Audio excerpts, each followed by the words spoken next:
1857 के विद्रोह के राजनीतिक कारण निम्नलिखित हैं।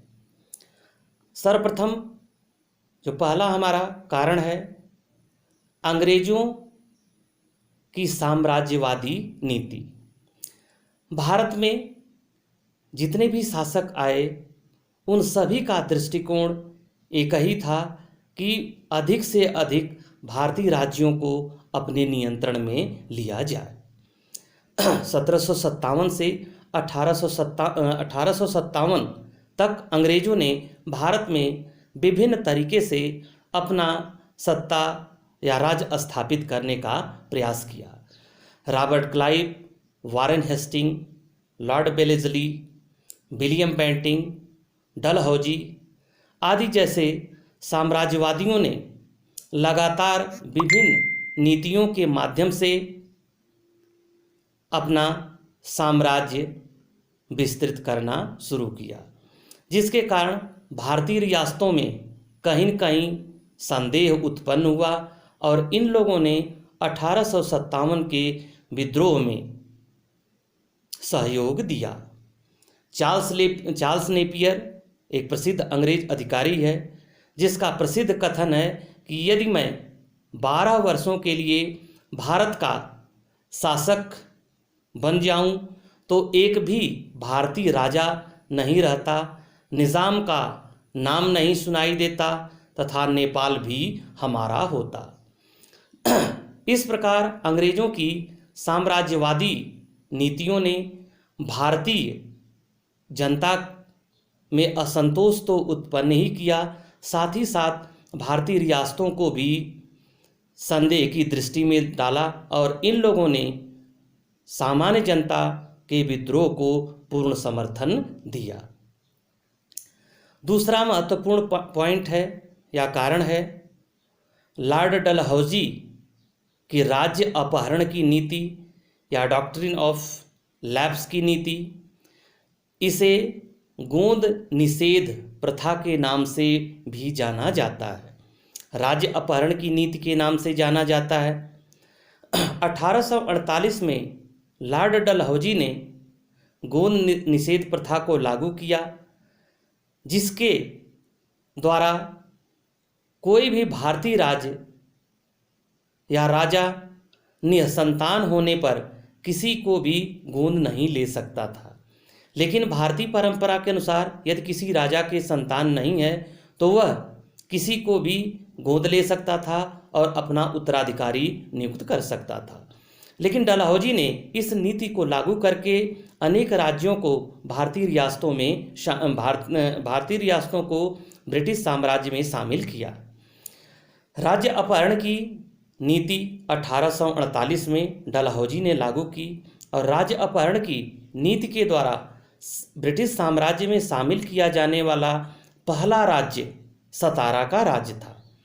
ऐसे ही अनेक राज्य जैसे 1848 में सतारा, संभलपुर, 1849 में पंजाब, फिर उदयपुर, बघाट, नागपुर 1853 में और झांसी को 1854 में विलय कर लिया गया।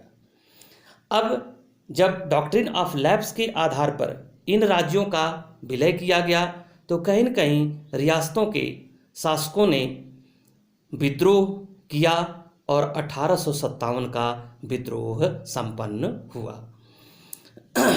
नेक्स्ट है अवध का अंग्रेजी राज्य में विलय।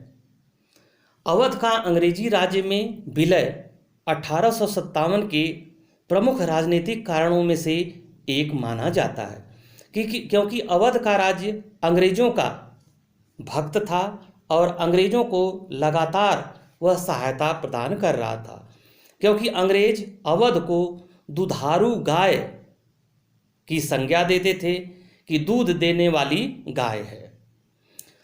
अंग्रेजों ने अवध को डॉक्ट्रिन ऑफ लैप्स या राज्य अपहरण की नीति के आधार पर नहीं बल्कि अवध पर कुशासन का आरोप लगा करके ब्रिटिश साम्राज्य में मिलाया। उस समय वहाँ का शासक नवाब वाजिद अली शाह था उसे हटा दिया गया। लेकिन जनता के अंदर एक भय उत्पन्न हुआ, आक्रोश उत्पन्न हुआ और देसी रियासतों में भय भी उत्पन्न हुआ, क्योंकि अवध जैसा राजभक्त राज्य जब ब्रिटिश साम्राज्य में मिला लिया गया तो अन्य रियासतों की तो कोई बात ही नहीं थी। एक प्रसिद्ध अंग्रेज है मेल्सन। मेल्सन के अनुसार अवध को अंग्रेजी साम्राज्य में मिलाए जाने तथा वहाँ पर नई व्यवस्था कायम किए जाने से मुस्लिम कुलीन तंत्र, सैनिक वर्ग, सिपाही तथा किसान सब अंग्रेजों के विरुद्ध हो गए, जिससे अवध असंतोष के प्रमुख केंद्र के रूप में परिवर्तित हो गया। यहाँ पर वाजिद अली शाह को हटाए जाने के बाद 1857 के विद्रोह का नेतृत्व बेगम हजरत महल ने किया और बेगम हजरत महल को महक परी की उपाधि दी जाती है। तो अवध का कुशासन के आधार पर ब्रिटिश साम्राज्य में मिलाया जाना भी 1857 के विद्रोह का एक प्रमुख राजनीतिक कारण है।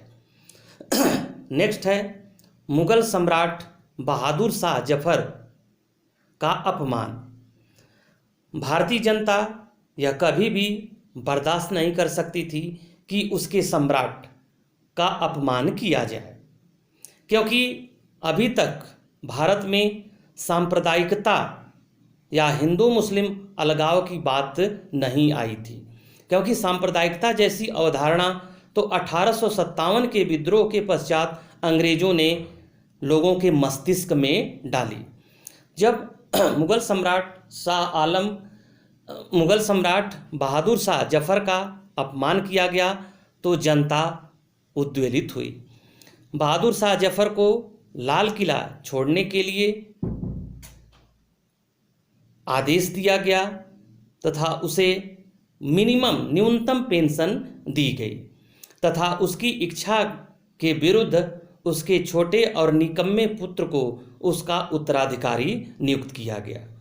अब जब मुगल सम्राट के प्रति ब्रिटिश सरकार ने अपमानजनक व्यवहार किया तो जनता कहीं न कहीं उद्वेलित हुई और अंग्रेजों को यहाँ से बाहर भेजने के लिए एक विशाल आंदोलन खड़ा किया।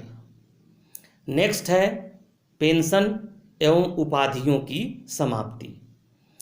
लॉर्ड डलहौजी ने भारतीय शासकों तथा नवाबों को शक्तिहीन बनाने के लिए उनकी उपाधियां तथा पेंशन को समाप्त कर दिया, जिससे कहीं न कहीं रियासतों के शासकों के मन में भय भी उत्पन्न हुआ और आक्रोश भी उत्पन्न हुआ, क्योंकि लॉर्ड डलहौजी ने बाजीराव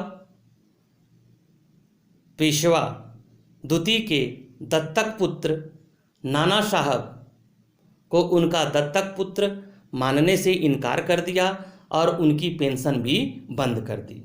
तब जाकर के ऐसी परिस्थितियों में अंग्रेजी सत्ता के विरुद्ध लोगों ने विद्रोह किया। फिर नेक्स्ट है बेरोजगार हुए सैनिक, क्योंकि जब देसी रियासतों को ब्रिटिश साम्राज्य में मिलाया गया तो वहाँ पर कार्य करने वाले सैनिक भी बेरोजगार हुए। उनके अंदर क्षमता तो थी और उस क्षमता का उन्होंने अपने आक्रोश के रूप में प्रयोग किया।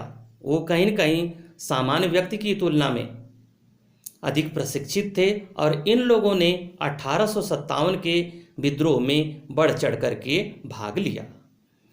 नेक्स्ट राजनीतिक कारण है शासन से जुड़े हुए वर्गों को नुकसान पहुंचना, क्योंकि जब तक देसी रियासतें थीं इन लोगों का समाज में राज्य में महत्वपूर्ण स्थान था, लेकिन जैसे ही ब्रिटिश साम्राज्य में इनको मिलाया गया इनके मान सम्मान और आर्थिक स्थिति पर बुरा प्रभाव पड़ा।